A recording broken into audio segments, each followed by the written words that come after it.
What about these Russell Wilson rumors? And I Yeah. didn't spend too much time on it because it's pie in the sky type of stuff.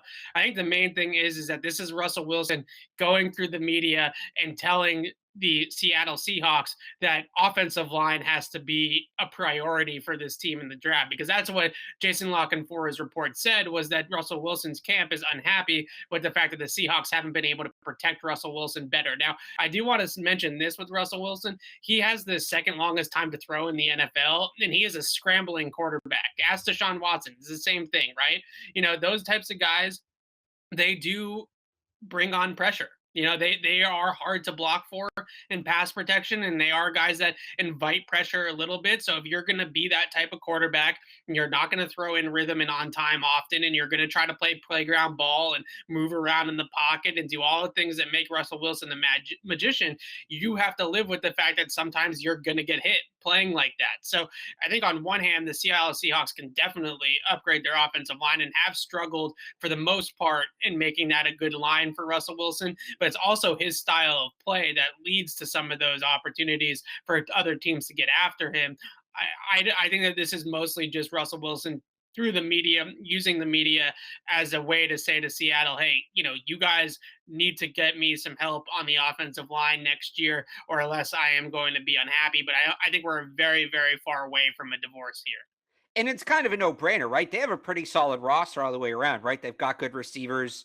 They've got a pretty solid defense, offensive line kind of, and they don't have a first-round pick, right? Because they traded for Jamal Adams, but offensive line's a no-brainer. It's where they should spend. It's where they should be in the draft. Again, if we're going to go down that road and it's Watson, it's Rodgers, now Wilson, I'm going to keep banging the table for Dak Prescott. Did you see the Cowboys left him out of their promotional video for the 2021 season? There's no mention of him in there. Again, he is a free agent. Everybody keeps saying they're going to make it happen, or they wouldn't be dumb enough to let a quarterback go. This is Jerry Jones. He is an unpredictable lunatic. Okay?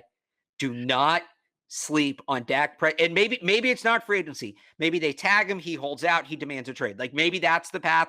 Maybe it's not as simple as signing him. But don't they have a top 10 pick?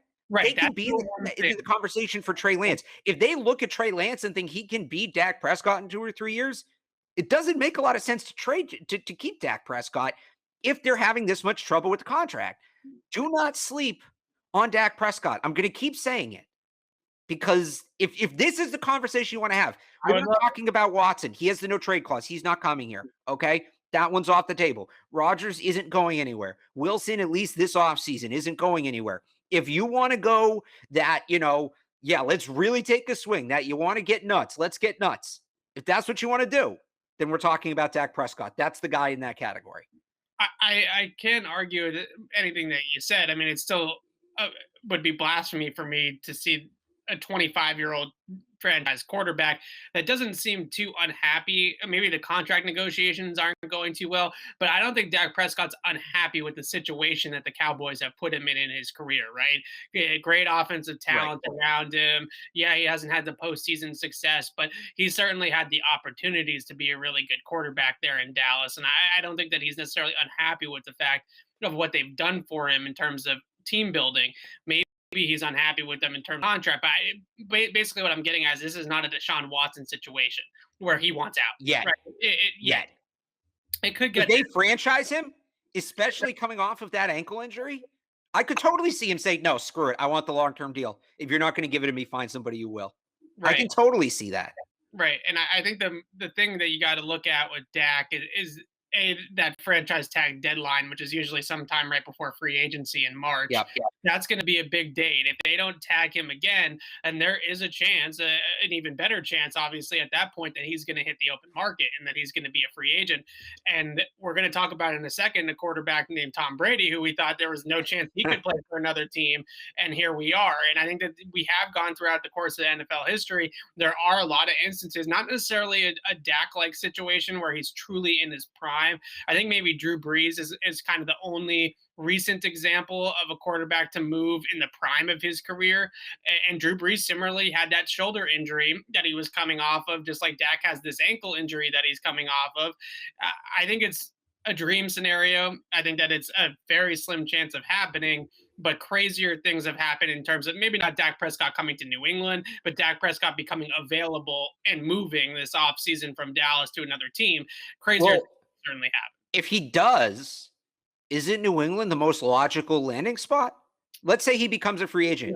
The question is does Dak Prescott want to come to the Patriots? We've had this conversation before. Well, here's the thing. You're going to pay Dak Prescott $35 million a year. Like, how are you adding the Amari Cooper and the Michael You Gallup? still $25 million in cap. That first round pick becomes expendable. You know, maybe you move Gilmore. And on top of that, it's an offense he's going to be able to succeed in. Like, how many I'm not necessarily saying he'd be thrilled ending up in New England, but look at the other quarterback needy teams. Yeah. Where does he fit better than New England? San Francisco is probably a better schematic fit, and they have better weapons for him, but they can't pay him like the Patriots can.